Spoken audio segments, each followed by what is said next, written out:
I was born in the States, but I have been to Karachi and Lahore many, many times. The last time was years ago at this point, but hopefully when COVID ends, I would love to come to Karachi and meet all of you. But let me tell you a couple of other close connections that are Cool. unexpected. So I grew up in New York and in Boston, but while in Boston now practicing and doing my MBA, and then I actually came across some other Pakistanis doing the startup. So Doctella was actually a company that now has been sold, but was started by someone named Adil Haider and his brother Amir, and they're both originally from Karachi, in fact. And what a small world! In the last 2 years, Adil has moved back to be dean of Aga Khan University, right in your neighborhood. And more, Exactly. yeah, and Wow. so what a small world. So Adil and I spent hours and hours and hours of our lives creating this digital health app. But the reason I think it might be important for Dr. Qureshi too is that Adil and his he has another person that works with him there running their entrepreneurship center, who had actually they had all come to Yale and MIT for events, and I think it would be great for you all to be connected because the Exactly. entrepreneurial community in Pakistan really appears to be growing. They similarly last year, or maybe yeah, early 2020, we did an online forum thinking that we could all meet, and then COVID happened. So after this talk, I will connect you all if I Oh, that'll be great. yeah, I That'll think be that'll great. be great. So that's why I was excited to hear and Mm. learn a little bit about what you guys are doing, and then also um what I can do is share what I wanted to do is share a little bit of what we teach in our classes. And the classes are essentially called healthcare ventures. So there's one in Boston and there's one in New Haven at Yale, and they run this spring. And I wanted to give you guys a flavor. But to jump to the highlight at the end, I also want to tell you guys something else. There are many opportunities if any of you are interested, especially in this online world, to participate in hackathons or virtual events, or even if any student here, and Taskeen, you can share my email. If anybody wants to even attend our final presentations of our classes, I'd be happy to send them a link. Um, but that can get you guys also engaged with the Boston community or the healthcare community, and meet maybe some other entrepreneurs from around the world. So there's a lot of listservs that I can add you guys to, and maybe that will be fun as well. Um, so one of the things, so that's a little bit, that's why I was very excited to say yes, and to hear a little bit about what you all are doing and learn. And she provided me some information about this program. So my job, a lot of times in the class, is many of you, I'm guessing, have backgrounds in computer science, engineering, technology, medical sciences, healthcare. Is that right? Is that a fair I assumption? think it's mostly in business, Okay. accounting and finance, business, with a few in computer science, like couple of Okay. computer science. So So mostly business. that's actually really good to hear, because the difference between folks with a background in finance and business versus people who are in the deep sciences, who will often be your co-founders or work with you in entrepreneurial projects, is that the most important thing to do in any venture, and when I say venture, when I say entrepreneurship, I view that not only as starting a small company, but I also view that as working within a large organization in an innovation project or a department. So, for example, many of the medical companies, as you've seen in the last year, have had to speed up manufacturing and production. So, whether you're an intrapreneur, someone working within a larger organization, or an entrepreneur, the skills are the same. Um, so who can tell me, what is the single biggest thing that you want to have with a product so that you know that you have a chance to be successful? What is very, very, very important to have? And there's no wrong answers. So I just want to hear some people talk. Anyone? I know there's a lot of you, but anyone can jump in. Oh, yes, Siddiqa? Hi. I think maybe like a unique selling point is one of the most important things as an entrepreneur you should offer to your customers Can you and to your expand on industry. that? Like, what do you mean by unique selling point? I like the word unique. Tell me more about that. So, like the product that you offer, because usually there are a lot of ideas in the market already. So unless your idea is something that's different and you're offering like a unique service to customers that, they'd be like, "Hey, oh, I want to choose this company or this product over the other one," then, Yeah. your product stands out. That's a very, you're getting there. You're getting there. You're hovering around what I want. And by the way, that's a very good business school answer. That's like right out of the textbook. But I want someone to expand a little bit for me on that, go deeper right to the customer. So maybe Wissam. Uh, Thank you, ma'am. I believe that it's important for the product to be aligned with the needs of the customers in the market, which can be fulfilled through many ways. Like if someone offers a product that fulfills that need in a comparatively easy way, then I think it would succeed in the market. Excellent, excellent. So, what I love about what you said is the need of the customer. Okay. And both of you talked about this concept. So, when we put up slides and we teach these courses on entrepreneurship, and I'm sure you guys have heard this, and I'm not going to talk so much about how you design the product, but I will tell you that many people try to create businesses around what I perceive might be a wonderful idea myself. But the reality is there a paying customer that is interested in this, that solves a very deep problem for them? And unless you can tell me as a young entrepreneur whose problem it's solving, even if it's a 5-year-old child, a professor struggling like me to get online, something that we feel every day, then I think everything else, the marketing, the glamour, the branding, that is less likely to make it successful. Now, in order to do that, let's say that everyone here magically, I wave my magic wand, and 1 year from now, with all this free time, you are able to have a product that somebody needs, even like I said, a toy, a book, it doesn't matter. What is the next most important thing? The next most important thing is, you have to be able to sell it.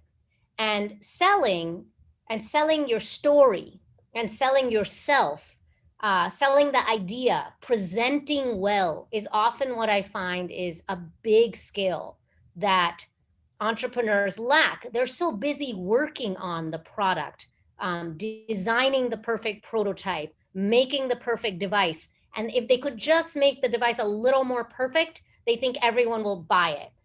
Instead, stepping back and saying, tell me in 60 seconds when I meet you in an elevator at a conference why I should invest in you. That becomes, I think, the stopping point for many people. So I guess, and I'm very interactive. I will pick on you, especially the lovely folks who have their screens. Does anyone want to use their hand raise to tell me if they have an idea and they can give me like a 30-second snapshot of it? If not, I will frankly ask you to make one up, or even give you an exercise to do in a few minutes. So Zara is smiling at me. Maybe she has something. Anything that you've dreamt that you think should be made or you are working on would be fine. Uh, Sorry, am I unmuted? Can you hear me? Yes, yes, we can hear you. Okay. Uh, One do cook an idea. I'm kind of a daydreamer, so I do make a lot of plans. But I have this thing, a small project going on where I uh, get winter shawls made. They are hand embroidered, one of a kind. So their unique selling point is that each one of the shawl or the winter scarf is different.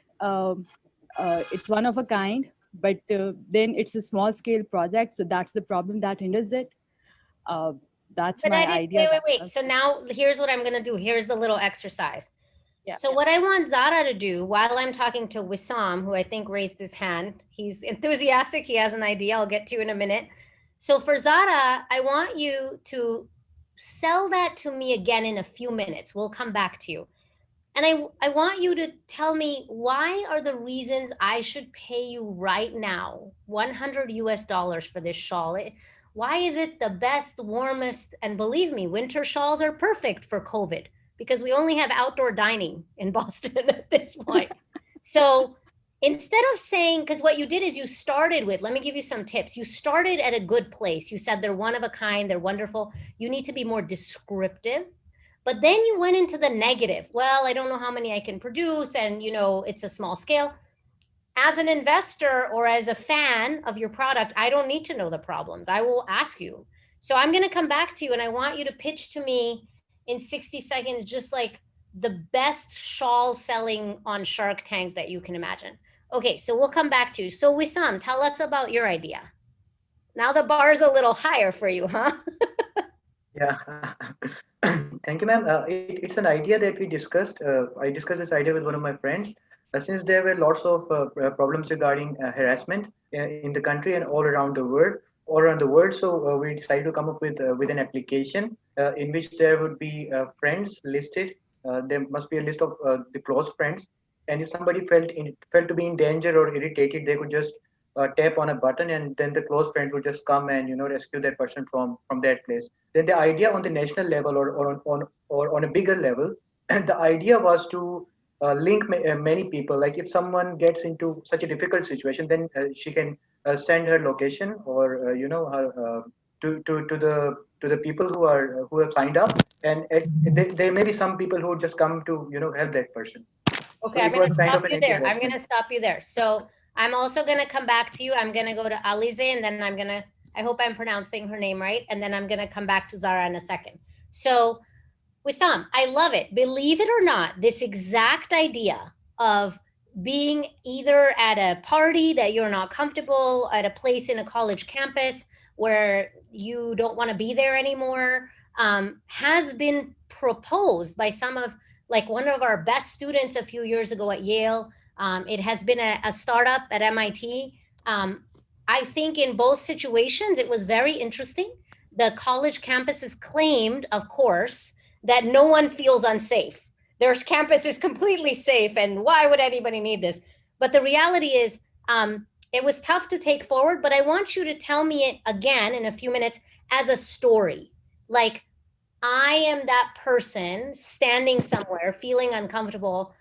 How are you feeling? What activates you? What are you looking for in terms of the help? Now, what Wissam did, which is really important for the rest of you, is he immediately went to scale. Everybody jumps to how will I scale up? We'll take this platform, we'll bring it to the country, we'll link it across, anybody who's interested. But if you go back and read the case studies of very successful companies, whether they're this type of app or even product and beverage companies, Snapple, for example, they really always start very like niche market, small, very targeted. So Wissam will come back and pitch it to me. And then our third idea, let's go to Alize, then we'll come back to you, Zara. I can see you're ready. I can see you're ready. All right, Alize, tell us your idea quickly. Okay, hello, ma'am. So my idea is that it basically caters to a very niche population, you can say, but I believe they're very relevant, and the fact that they've been ignored for such a long time is what really makes me want to do something for them. And it's that, there's times in our lives when our bodies fluctuate with hormones, with the weight gain and everything, right? And there's at times it's like we're really helpless when it comes to losing weight, and we just need some time off. We just need that positivity around us to just feel encouraged on a journey to fitness. And if you do not get to have the right, if you're struggling to find the right clothes, the right apparels, the right fast fashion clothes, so you just don't feel confident in going out, you don't feel confident in going at work, you just lose that self-esteem, that little bit of self-esteem which is left. And at times it's really like you're in a helpless state, you cannot do anything about it, you cannot go for an immediate liposuction. So my idea is to cater for those people and provide a very first plus size sort of a retail outlet for people that, so because beauty comes in all sizes and all shapes. That's what I firmly believe in, and it's something I've personally been through. There was a time I had to battle obesity because I had gone through certain operations and I just could not shed off those extra pounds, and I had been skinny all my life. So I was just unable to find any clothes for myself, and the max I could find was some very loose fitted t-shirts or shirts that I would just wear, and they would not really look good on me, or I would not be very satisfied with the choice and everything. So that is something I would like to work on and make Perfect. it Okay, some. perfect. Yeah. So I'm going to stop you there. So Yeah. I'm going to redo your pitch, which was excellent. So I'll tell you one of the Thank you. things I liked. Number one, it's very difficult to share something personal. But as you guys are going through this amazing curriculum, working with this amazing crew on entrepreneurship, it's so important that if you can make the listener understand why you're passionate about it. So Alize, when you started, I would almost have done your pitch as follows to sell the story. Say something like, have you ever felt that, you get up some days and you're bloated, or you just don't feel your best, or the last few months you haven't been eating well?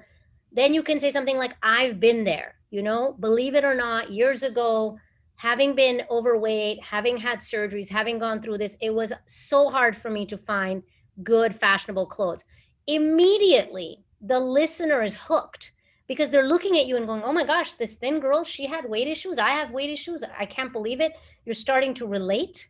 And then the next 60 seconds you say, they're much more likely to listen. Now you got there, which I like. And of course, I've picked on the other two listeners already. So, each person gets an advantage. But if you got there in the beginning, I think that would be enough for me to be like, oh, tell me more. Okay, let's go back to Zara. So Zara, tell us Thank your you so much. idea. Yeah, you're so welcome. So, this is one of the products that we are selling. This is one of mirror wearing. This is the one of the first shawls that we got made. These are hand embroidered, one of a kind, and the embroidery done is hand embroidered, and it's done by the girls in the village where I'm basically from. So they are part of the people whom I've grown up with. So this is a project through which I've been able to help them, and it started because I liked these, and then my friends got hooked onto them, and then I started working on them. So these are durable. Winters become colorful. My clothes start looking more trendy. Uh, so this is what we've been working on. I have we produce a limited numbers of unique items. Okay, So I'm gonna each stop you there. season, I'm gonna stop uh, you there. customers get beautiful, one of a kind, handmade, hand embroidered shawls, so they can keep it for years. Mine is 5 years old and it still looks bright and it still looks new. Perfect. This is Perfect. the Okay, I'm product. gonna stop you there. That was Yeah. amazing. That was already within 5 minutes.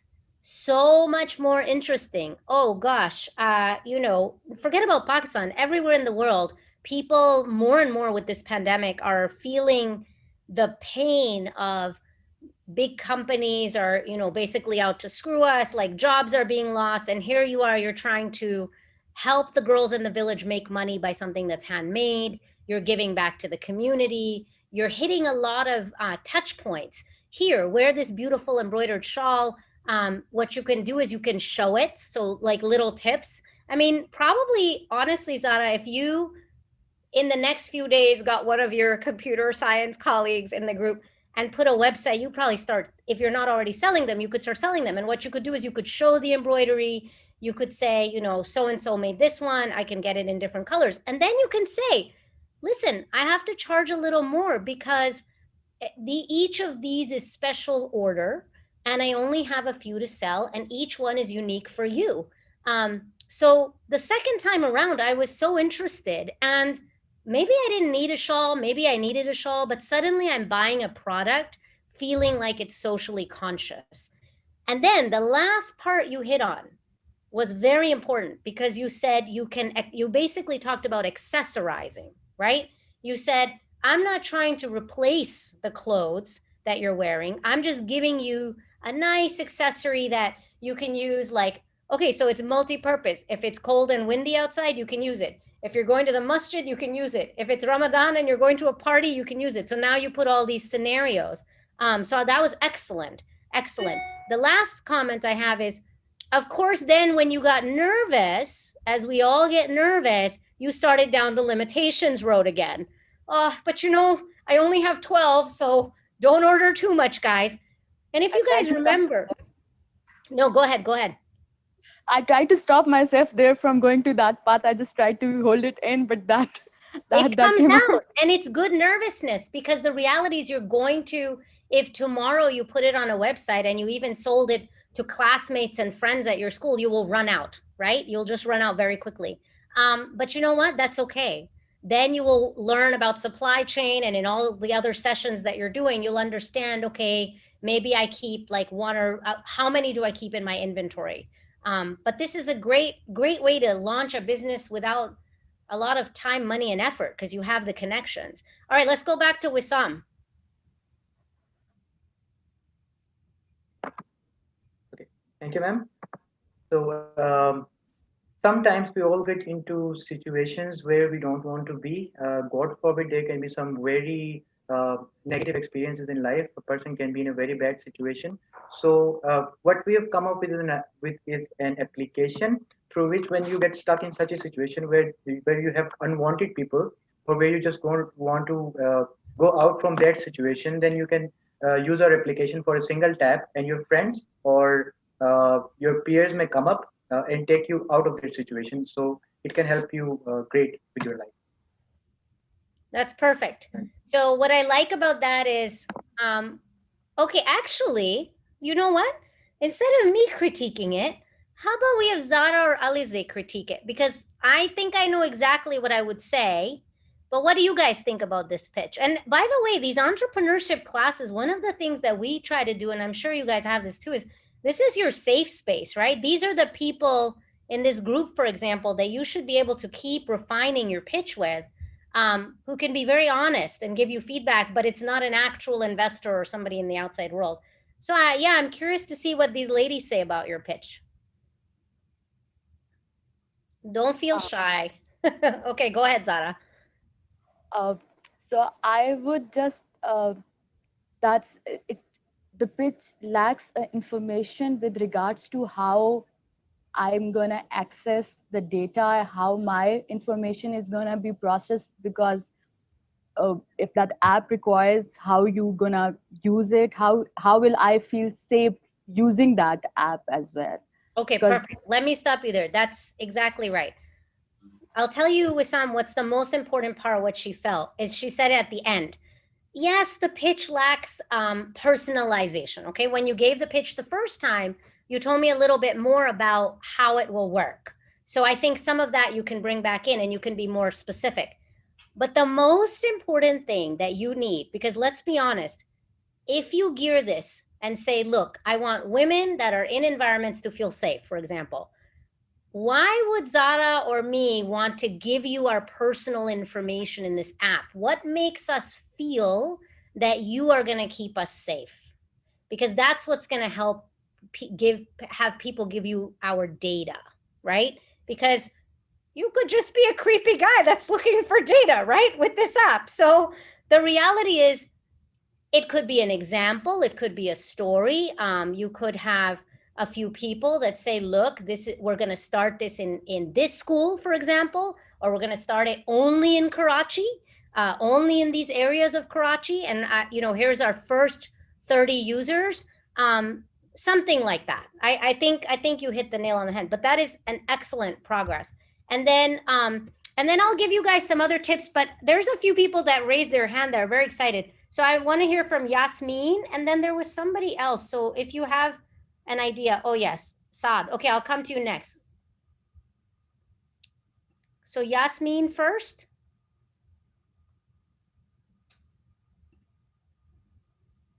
You might have to unmute. If not, I think this gentleman has had his hand up the whole time. Sarmad, if you want to go ahead. Hi, Aisha. Yeah, I did raise my hand. So wonderful session, Aisha. This has come on a good time because I'm actually competing in a competition where we have to pitch our own ideas on any industry, on any product. And the finale of we've reached the national finals, by the way, in Pakistan. It's for British American Tobacco.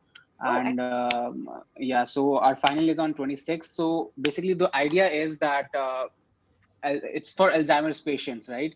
So what happens with Alzheimer's patient is that they usually forget their loved ones, their close ones, their family. They can see them, but they cannot recognize them, who they are. They forget their names. And otherwise, also, they usually have troubles with doing daily life tasks that we find it very easy to do.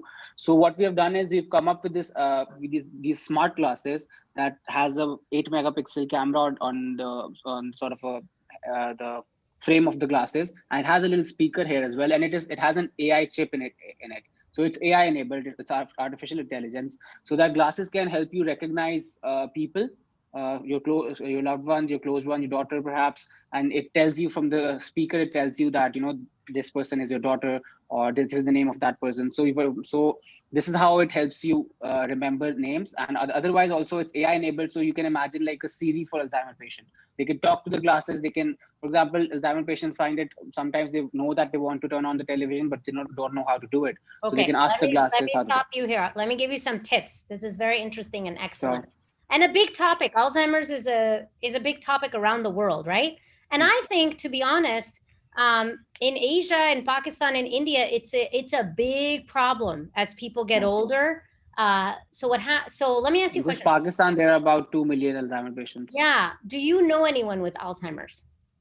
Not in my family, but I know my friend's grandmother. She has Okay, Alzheimer. so the beautiful thing, I'm going to ask Dr. Qureshi to close his ears. The beautiful thing about pitching is, no one really knows if it's true.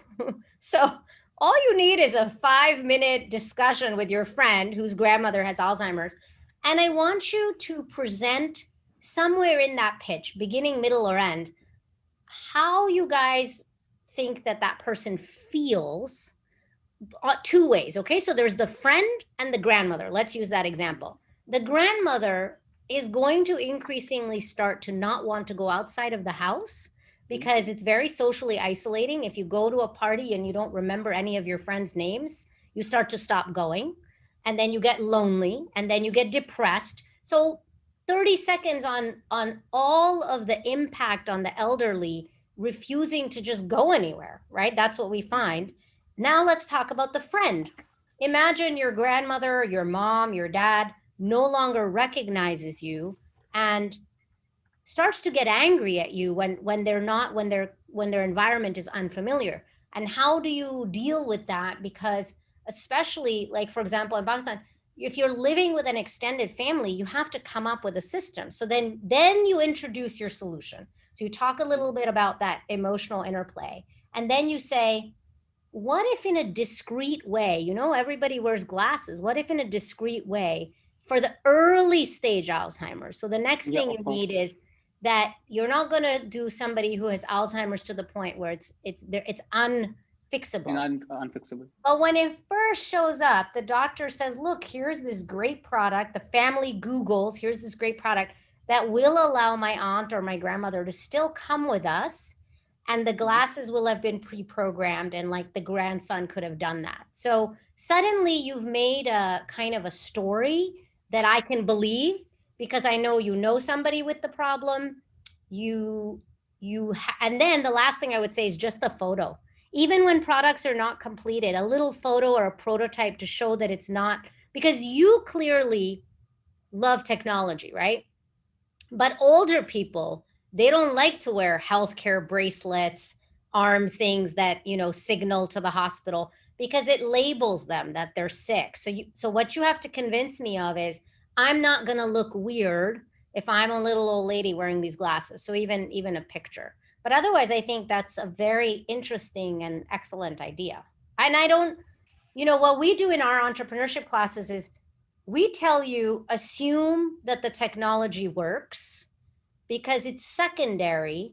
Let's go back to where I started this discussion. The first thing is customer need. And what you've identified is a very deep customer need that almost every family in Pakistan will deal with at some point. So you can say, let's again start with this market, and everybody cares a lot about how they look, and maybe start there. So I think that's excellent. So maybe we'll do a few more people, because I see hands going up. Thank you so much, Asha. Yeah, you're welcome. And I'm happy to review it later. So you can get my email from Taskeen. I know the 26th is soon, but I'm happy to give you some feedback. So Thank you so much. I'll get in touch. okay, M Saad. Okay, yeah. So here's my pitch. Okay, let me tell you a story about a guy whose name is Ahmed. Ahmed is living in Karachi in a hostel, and he's from outside Karachi. He's living in a hostel, and he, as because of the COVID-19 or the lockdown, he has gotten a little bit weight, and now he found his category in obese according to BMI. So he's very conscious of his weight, and he wants to reduce his weight now. But what he finds is that by going to the gym, by working out 2 hours, he cannot perfectly decrease the weight he has, because weight is not just dependent on the workout routine but also on the diet. So what he finds is that there is no such good, healthy, nutritious diet which not only fills at appetite but also provides him the right amount of composition of fats, carbohydrates, and protein. So now he wants to find something, some business, some restaurant or something which provides him that customized, personalized, nutritious, healthy food exactly according to his needs, which can definitely decrease his weight, and he can just not only just benefit from that but also feel his appetite. So now I have created this model in which our business idea, our model, our restaurant will provide healthy diet food to that Ahmed, which fits the criteria of his nutritious needs, and falls under the taste preferences of Ahmed, and is exactly according to his price optimization. Like he wants to pay a certain price, that food is according to that price. So this is going to be a very personalized customizing based on the BMI category of that person Ahmed, and this is going to be a good idea, I believe, and I want people to invest in because that is what I believe. So I think a couple of things. First of all, the way you start is clearly excellent because it's a need, right? With the pandemic, people are sitting home, and I don't know about you guys, but I feel like eating all day long because there's not much else to do. And the only place other than the hospital to go to work is to go to the grocery store. And I'm sure it's the same over there. It's getting easier and easier to order food to the house and deliver food, to from one person to the other. So the reality is your need is great. Okay. Then the bridge to customizable food is also great, particularly if you think about um, Pakistan, because the problem is that in Pakistan, you have all kinds of delicious and yummy food that is not going to help your BMI, right? Like yesterday, I will confess that I ate gulab jamun for no apparent reason other than I was like, I haven't eaten gulab jamun in 2 years. I should eat a gulab jamun. So we ordered some. So the second part, the third part, investors are going to be tough on you is food is hard. So you may want to go narrower. You can say, we will provide customized lunches, right? And suddenly you're doing one type of meal and you'll say, and it will be paired with a delivery service, XYZ. Um, because not only are you promising that are you going to make the food? I guess these are the questions I would ask you as an investor. Are you just making the meal plan, or will you make the meal? If you will make the meal, where will you make the meal? Do you already have a restaurant? Now you can push back on me and say, I already have a restaurant, I already have the ability to do this. I'm just going to use that to make customizable meals, which, to be honest, probably everyone here, in this entrepreneur section will say, oh gosh, I probably do need to eat healthier. I should try this concept. So where would you make the food? I guess that would be my number one question I would have. Well, at start, I would say that we have to prepare the food at our personal kitchen. But from that on, when the sales start rising and we get more orders day by day, we will start having a perfect place like a restaurant or something where we can run the daily business and send the food by through online orders and deliveries as well. I love I love I love the chat, by the way. They're saying that you could also walk and lose weight. So in any case, I like the idea. I think the narrower you can go, we'll just make customizable smoothies or lunch boxes, something that simplifies. Rather than I want breakfast, lunch, and dinner with you and somebody else wants only healthy desserts, it's an endless menu and an endless expense, and food tends to be hard. But you're a very good pitcher. Like the way you gave that pitch is excellent. So I don't know what your background is or if you're in business school, but I think if you tweak it, I actually think people will be interested. And I think with the pandemic, weight and eating healthy has become a big deal. Okay, there were two other people. One person was Sheikh Amir. He had his hand up for a while before, many times, but I don't know if he's still around and wants to present. That would be Sheikh. He may have given up at this point. And the other person is Yasmin. I just wanted to come back to them. And if not, I have a couple of things to tell you guys as well. Oh, let's see. Somebody's how to lose weight, stay hungry. Your chat is awesome. Okay, I'm gonna keep going. I want to make sure that I leave some time for questions for resources. So what are the elements of the pitch that you have to have? Okay. First of all, we always tell our students, you should always be prepared with 3 different types of pitches. The first one is what I was really pushing, like Zara and Wissam, is the 60-second elevator pitch. In that one, I want to immediately, if I am Mark Cuban, for example, and you're in the elevator with me and I only have to get to a few floors, you have to sell me on the emotional component of the story. So whether it's, I am employing girls in the village and they're making scarves, and by the way, this is different because of XYZ, thread, material, looks, my ability to get it done, sell me on that, right? The elevator pitch is not the first one that you should try to write because it's the most difficult. The second pitch is, I think, the one Sarmad was referring to, which is when you enter these competitions and they give you a few minutes. Like generally, we give people 3 to 5 minutes and they work for 12 weeks in this entrepreneurship course, and they're convinced that they can't do their idea in, 7 to 8 slides and 5 minutes, but they can, the best presentations. That's the one I think you'll do the best working on first, because each of those slides is already there, right? It's what's your story, who's your customer, or whose problem does it solve? And you guys have heard this before. What's the market? What's the team? What's the team? So as you guys are telling me these ideas here, I didn't particularly ask you, but if I was an investor, I walked away with, maybe Sarmad has a co-founder that's helping him with the AI because he used the word we. Maybe Wissam used the word we, but there was not a lot of we.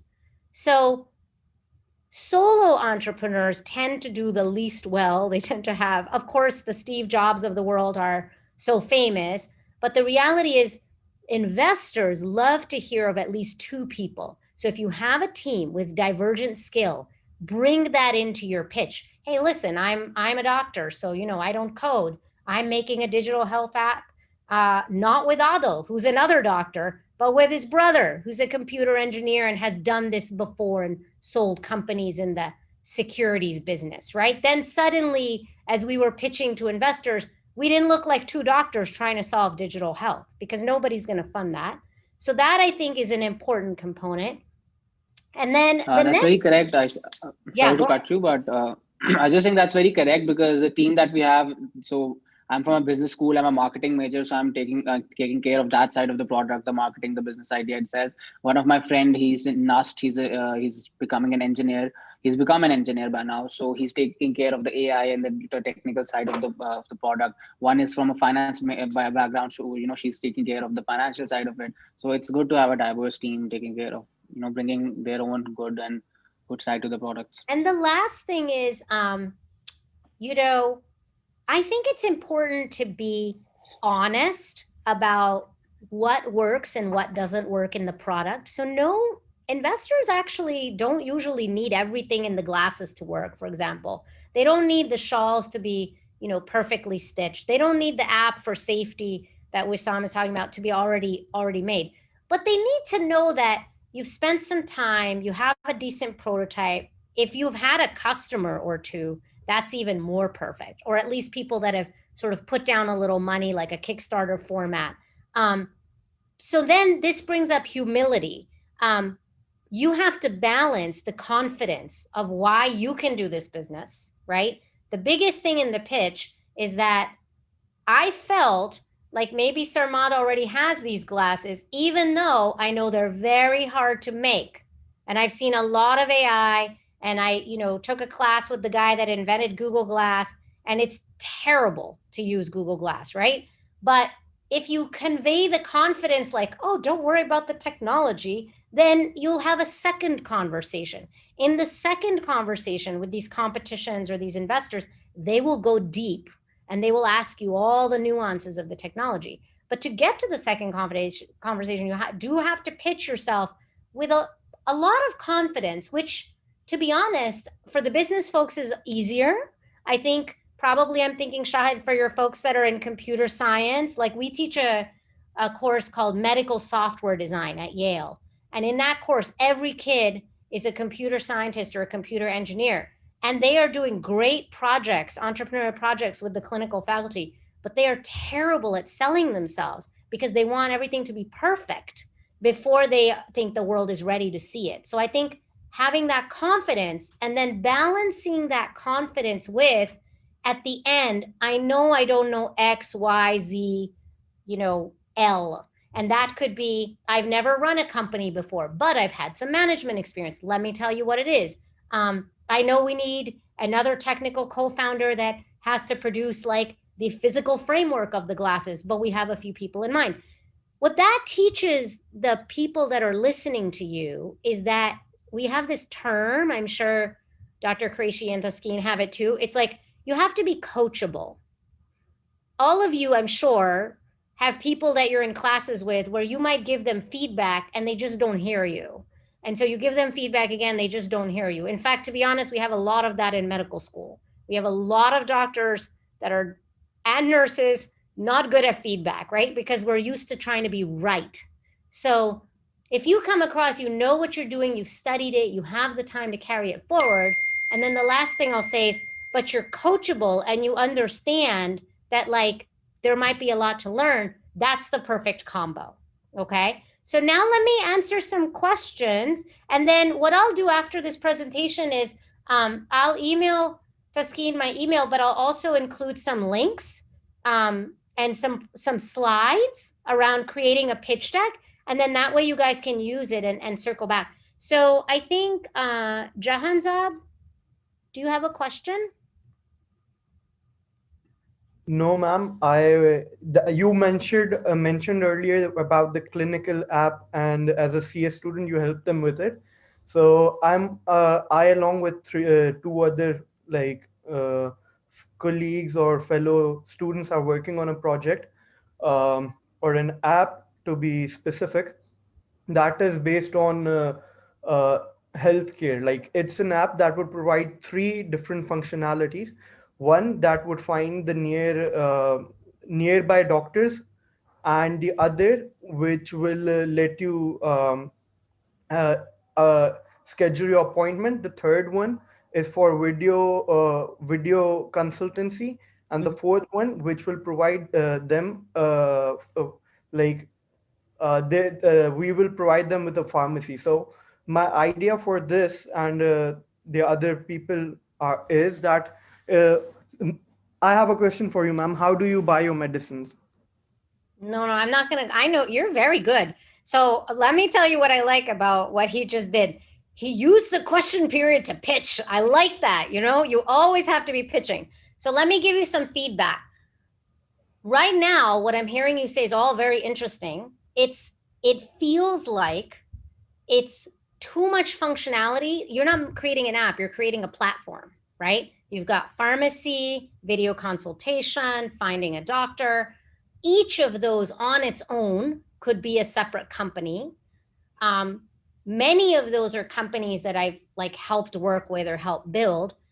You have the opportunity right now, particularly I think with the finding a doctor and the video consultancy, those two arms, I think you have a huge probably opportunity with COVID, because just like at the beginning when Taskeen showed the map and said that, the reach of the school has expanded in the US and in other countries, the reach of doctors is expanding. Like you can live remote and still using telemedicine, be doing a consultation with somebody well-known or famous or knowledgeable whereas before you couldn't because you had to come in person. So my suggestion to you would be, and this is going to sound and feel hard, is you have to pick. I think one or two of those should be the first priority, like the first version, and then you add other things like pharmacy, or you tell me, you know what? No, no, no, no. Aisha, I already have two customers that want to do the pharmacy part. So then you start with that. But it's four companies right now. Ma'am, you literally took words out of my mouth, because I have like this finding the nearby and video conferencing as the initial app. Then Yeah. I would add pharmacy, because first I'll establish my app to gain trust, and the other one, why I wanted, like, these four departments are, as stated by you, are like are different companies. So here in Pakistan, we're able to buy medicines without the receipt. So Mhm. uh, in my app, that won't be allowed. So if after a consultation, you'll get electronic receipt, which will allow you to buy pharmacies from the app. If you don't have the receipt, you can't buy it. Like, it's if you upload it, then you'll Oh, buy it. interesting. Yeah. Yeah. So that's like very interesting. Also, I like one other thing you did, is you agreed with me. So when you guys do these business competitions, a lot of times people pitch and then the judge says, that's a really stupid idea. That's four companies in one. But you notice how he agreed with me? That made me feel good. I said, oh, he's listening to me. Then he went back to his four ideas and said, I'm just going to do one, two, and then I'll do three, four. But it didn't bother me as much. So I think really practicing on your classmates. Like I almost feel like Sarmad could give his pitch to some of you, and you guys can be pretty tough on him, right? Because then by the time you get to the competition, but and then the last thing I'll say is your unique thing about having a prescription or having a receipt, like that's really interesting. That might actually be one of the best places to start. Thank you So, too. other questions?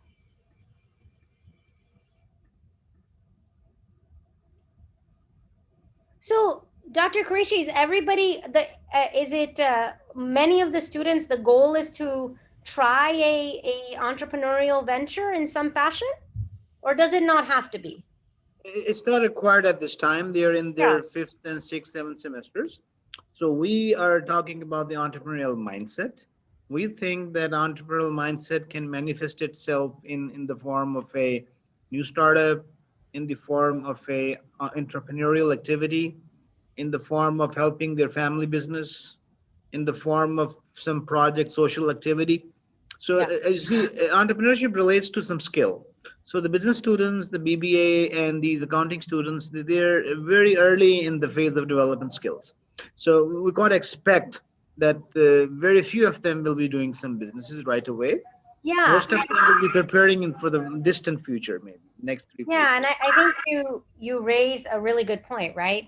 We only the problem with entrepreneurs that are successful is whenever you ask them what happened, they relay this story of how they got lucky and they happened to meet the right person, and it's so hard to follow that example. But they don't tell you that like 99% of projects fail, and many people their company that worked was like their seventh company.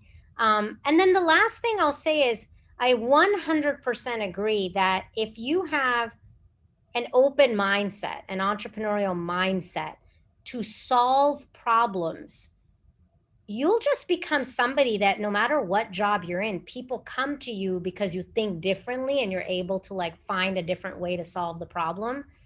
And that skill set is much more important. So we do the same thing in all of our courses. We say we're teaching you the skills and the mindset and the steps.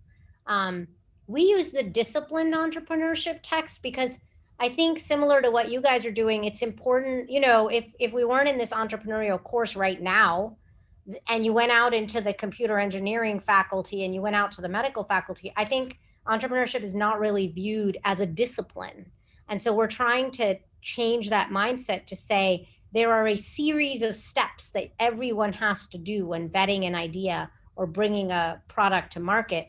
And if you do those steps right and you're willing to, as we call it, kill the project, if it's not working, that's very valuable. So I think his point about, the goal isn't Whether, like, if Zara decides to sell the scarves and it works for a while, great. And then if it doesn't work, that's great too. The reason being is she learned all the steps of manufacturing and selling and putting a website and security of payment. Like, how will you get paid? Now you guys have online platforms. If Wissam learns that, people are only going to put their information in if all their friends are in, well, then maybe it's something that, you sign up on some social media platform and then go into his app, or maybe it's run by the university and that's the stamp. So I think that's really interesting. So the last two questions I'll take. So Saad has had a question for a while, and then I think Sara has a question. Okay, so I'm going first.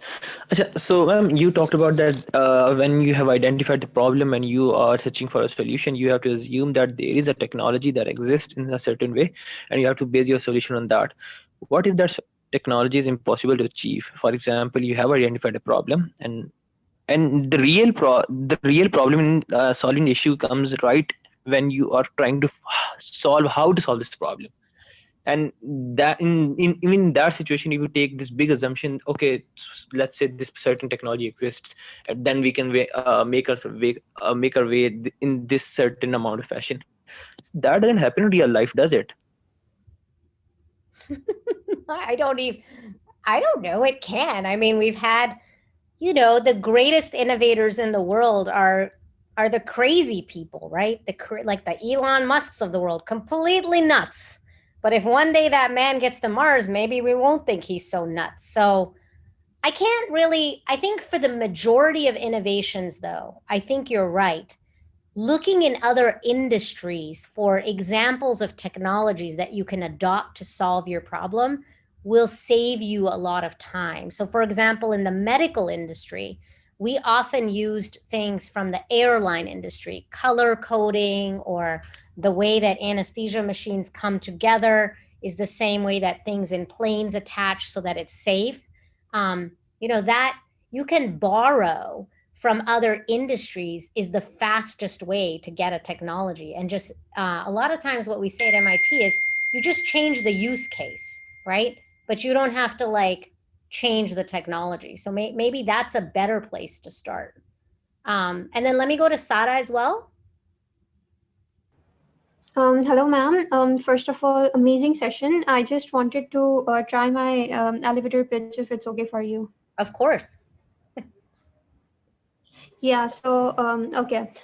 Do you ever feel like your wardrobe is just not enough? Yes. Um, okay, let me share my experience. As someone who's lacking the funds to really wow an employer or simply, go out to a casual meetup, I totally understand the struggle of finding a good outfit from scraps. However, I believe that it's really important to make your best effort to go big or go home. You can borrow formal attire or even try thrift shopping for your wallet and the planet. So we are affordable, convenient, and just one click away. So I feel like you and Alize should definitely talk about your ideas because both of you have raised an interesting niche, and depending on where and how you are. So first of all, I think your pitch was excellent because you engaged me. It's a thing that everyone, men and women, have. And I think with COVID, it became a little easier because you have to worry less about your wardrobe if you're not going somewhere. But I think if you're planning for 2022, everybody's going to want to impress. They're going to want to use the meals to get healthy and do the Yeah, walking. And then, yeah. but I think the two of you should chat because um, I cannot imagine telling any of my Pakistani relatives that I've gone to thrift shops. Like they would be horrified. But here in Boston, I have definitely gone to thrift shops because kids love doing that. Like it's such a fun thing for them to try on stuff. So you have to get a little deeper into the culture. How would it be done? How could you be tasteful? Is it online only? But love it. I love that idea. All right. Yeah, I think it's because I think, yeah, yeah. No, go ahead. I think it's because of the perception that the quality is inferior and people here don't appreciate. But I think people are also changing their minds, especially the young people who are more like drifted towards environmental sustainability and recycling stuff like that. So That can be the And not niche, only you that, know. but I think you raise a good point is sometimes you buy something fancy and you only wear it once and then where are you going to wear it again? All Yeah. right, I'm going to end with Zara's question because I know I'm running over. I know you're out of time. I just one small question. What's the difference between pitching in front of an investor and a customer? So what's the basic? What's the things you should hold back when you are pitching? This is a great thing to end on. So pitching in front of investors, your professors, business competitions, it's much more of a selling, not only of your idea, but your plan, make it seem like I know how to get these shawls done. I think I can deliver X number a week. Pitching in front of the customer, you should never have to do. The reality is you should be driving your customer crazy in an effort to delight them. Hey, did you love this shawl? We saw that you bought this shawl. What did you like about it? Let's talk. Especially the first few customers in any of your businesses should be your biggest source of feedback. You have to have a thick skin, take all of their complaints, be gracious about it, use it to iterate. When customers love you, they follow you, right? So I'm like an avid Apple fan. I've had a lot of issues with my Apple products. I mean, frankly, I feel that since Steve Jobs died, the quality's gone down. There's no scientific data to prove this, but I continue to go back, right? And I continue to spend more than I need to get an Apple product. I could get something else. Similarly, there are shoe companies, clothing companies, fabric companies. We all pay for things where if we have an issue, people will respond to us. And when you email their customer service or call them, I'll give you another example. One of my classmates, haha, Wissam, I see your comment, very funny. One of my classmates at Sloan, he used to run American Express's customer service years ago for many, many years. And he's the one that came up with the strategy that the customer is always right. So I don't know for you guys, but if I've called American Express versus any other bank or credit card company, calling any other credit card company or bank is never a positive experience, especially if you've had an issue with your card or something. But you always feel great when you call American Express, even if they didn't actually solve the problem, but they tried and they'll get back to you and they really will get back to you. So, he said that many, many times he would, if the customer was spending $5, or like I think in one story, my friend is a nerd and he doesn't watch a lot of movies. So he didn't realize that he was talking to Iron Man, like the actor. And that guy spent lots of money on his American Express. And he didn't know who he was. So he basically trained his employees and had a conversation with the VIP ones and treated him really nicely, but no different than if you or I called, right? So that level of customer service where everybody's a star, your customers, you don't have to trick or pretend with. You kind of want to embrace what they're telling you is bad. So let me stop there and maybe turn it back to Taskeen because she might have some other remarks. I have a question. Yes, Sorry for taking the extra time. of course. Wonderful session. Really enjoyed it. So my question to you is that we've been reading about Steve Jobs, Elon Musk, Bill Gates. We've seen movies on them, and it's very inspirational. But how do we actually learn from them? Because they seem like exceptional cases. But when we try to apply them to our lives, it doesn't work out. Like Yeah. Steve Jobs was a Harvard dropout, and if someone tells me that I can't take inspiration, what do I learn from that? Yeah. Like from their careers. I think so one of my favorite Steve Jobs speeches is like if you Google he gave a graduation talk at Stanford many, many years ago. And he said like the path is not connected, right? Like you don't know who you're going to meet, for example, in this cohort of entrepreneurship. But if everything you're doing along the way, you're really kind of the biggest lesson I think from them is you're kind of pouring your heart and soul into it. So even if you start an entrepreneurial project and it's not something you do forever, for the year that you're doing it, you are trying to learn. I'll give you an example. When we did the digital health app, I spent hours with the software people, and we were trying to do user design and learn about software programming and understand how the app is coded. All of that like seemed useless because I wasn't coding the app. I wasn't doing the user design. But I don't know, 8 years later, now we're writing a textbook on medical software design, which is coming out like in a few months, and I can actually contribute to it and understand it. But I would have never in a million years, like if you asked me years ago when Adil and I were on those calls, I thought, what a huge waste of my time to learn about this. So I think if you're open to learning and you're open to using this cohort, for example, for maximum like give and take, like let me share ideas, you're not nervous about being wrong, you'll find your path. And then sometimes you just have to be practical. I think it's not, I mean, I'm sure Dr. Qureshi says this too. It's not affordable for everyone to go off and eat noodles and don't have a place to live and be an entrepreneur, right? I mean, a lot of people need to have jobs after they're done with school to pay bills. So that being said, it doesn't mean that you can't continue your learning or do projects on the side. I think being adaptive as well is a big lesson. If you look at Steve Jobs or you look at Bill Gates, they were constantly adapting themselves.